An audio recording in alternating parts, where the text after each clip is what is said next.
Hey, welcome to Tabletop Skirmish Games. I'm Lee, and in today's Fighter in Focus video, we'll be taking a close look at the Knights Arcanum for Warhammer Age of Sigmar and Warcry.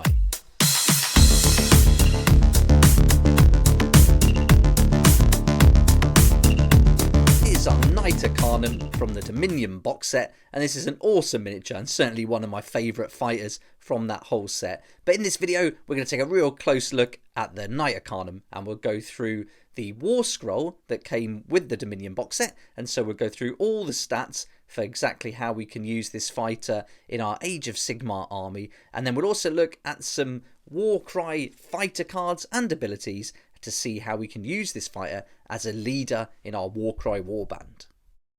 This was a really easy model to build, and it's all push fit in the Dominion box set, but I cut off some of those connecting pegs just to get it nice and smooth, but it went together really nicely, and these additions of the little book and the scrolls, all the pouches on this model really make it stand out, and I think it's a great pose and a perfect fighter for a kind of wizard figure in your army. And you can choose two different heads for this, the white mask on the right or the bare face on the left, and I've gone for the mask on mine. I think that's a great look, and I'm going to be going for a black paint scheme, so having a white mask on a black kind of painted figure I think is going to look great.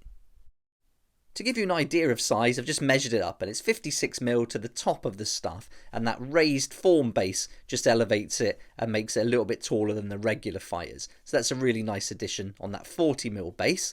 And here's the lineup of all the Stormcast Eternals that were included in the Dominion box set, just to give you an idea of how this stands alongside the other models, and so you can compare the heights to all of those too. If you like the look of this model and would like to pick it up, then you can find it right now in the Dominion box set, and there's still lots of these copies available, and I'll put links in the description below to Element Games and Wayland Games, where you can save up to 20% on the RRP for the full box set. Now we've had a good look at the miniature, let's find out a little bit of the lore and background of the Knights Arcanum and how they fit into the Age of Sigmar. Even other Stormcasts know little of the Knights Arcanum. Charged with the protection and recovery of lost knowledge, the scions of the insular Valedictor Temple are often unsettling, but they are also powerful wizards whose command of the storm has sealed victory for Sigmar's armies on many occasions. Bearers of secrets beyond mortal comprehension, the Knights Arcanum stand apart from their demigod kin. Each is a lonesome lore seeker and sage, a student of the arcane and a delver into mysteries. Their plate is festooned with age-worn scrolls and tombs containing knowledge recovered from the blasted places of the realms. The Knights Arcanum wear masks embedded with mnemonic gemstones mined from around realm gates linked to Hysh. These jewels can be used to transfer and store large quantities of knowledge. However, the flood of information often serves to disassociate the Knights Arcanum from themselves. They take on titles rather than names, such as the Golden Wind or the Third Thunder, and though most are at least somewhat eccentric, if not outright mad, all remain devoted to the God King. Knight Arcanum can summon sleeting hails or downpours of blessed star water to assail the corrupt or purify their brethren. Often these spells will be influenced by the realm in which they are cast. The rains of Chamon are composed of liquid mercury droplets, while gales conjured in Ulgu are followed by rolling banks of fog.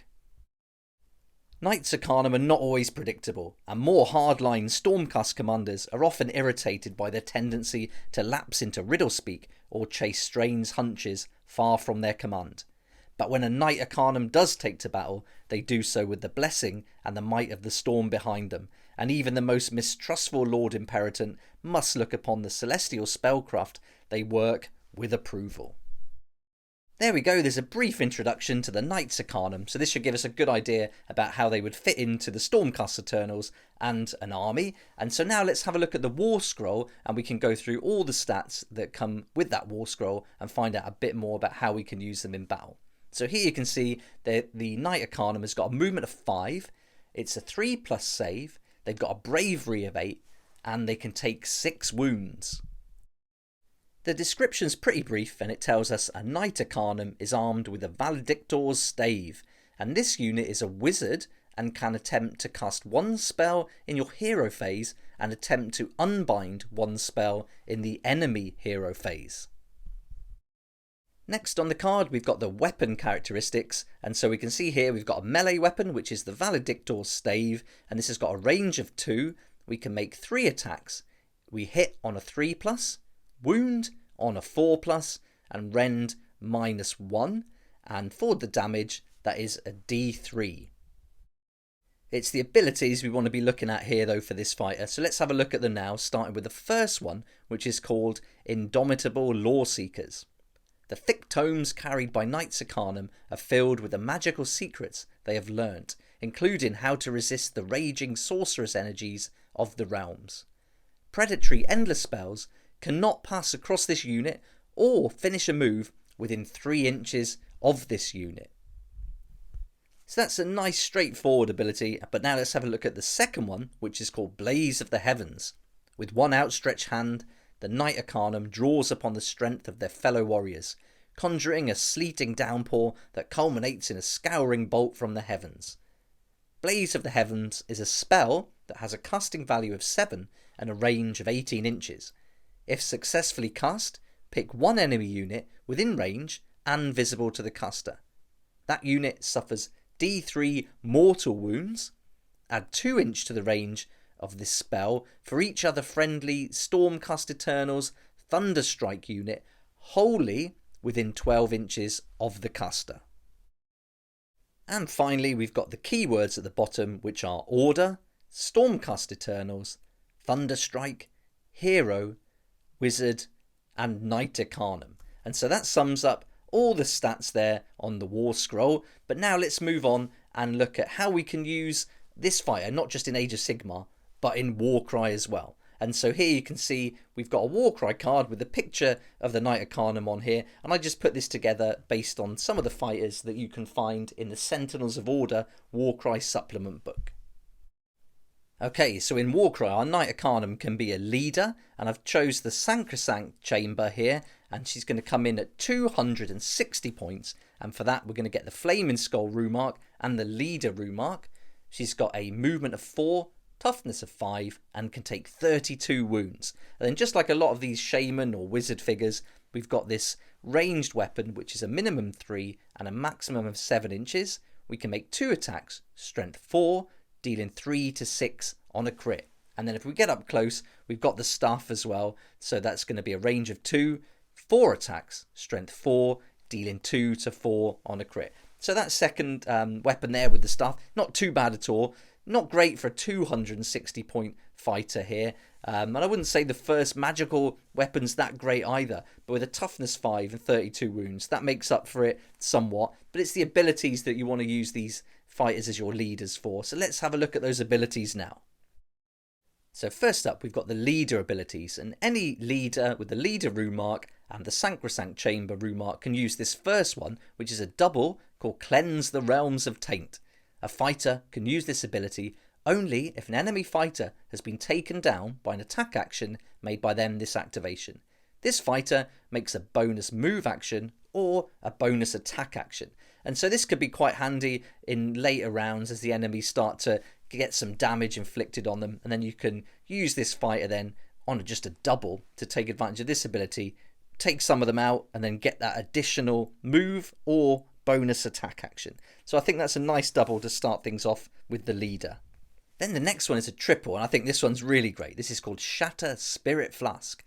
Allocate a number of damage points equal to the value of this ability to all visible fighters within 3 inches of this fighter, including the fighter that uses this ability. So this is pretty good. If you get in close, you can really inflict a good amount of damage. You get a 5 or 6 here for this triple ability value, and then you can inflict that on any fighters that are within 3 inches of you. So that's really great. And so it's all visible fighters within 3 inches, including the one that casts the ability. So it doesn't say enemy fighters either. So if you've got friendly fighters within that 3 inches, they're going to get some of that damage as well. And it's also whether you want to inflict that number of damage on yourself.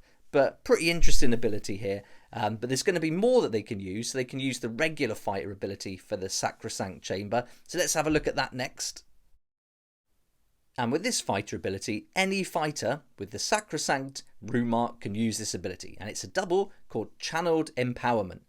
Until the end of this fighter's activation, add the value of this ability to the strength characteristic of the next attack action made by this fighter that has a range characteristic of 3 or less. So here, this is great to really improve on that strength. With this particular fighter though, you'd only be able to use it on that second weapon, that range 2 weapon there. But that would be really good to be able to increase the strength there and give a better chance of getting those attacks through and doing some damage. So that's all the abilities we can use for the Knight Arcanum in Warcry, if we choose to use them as a Sacrosanct Chamber fighter.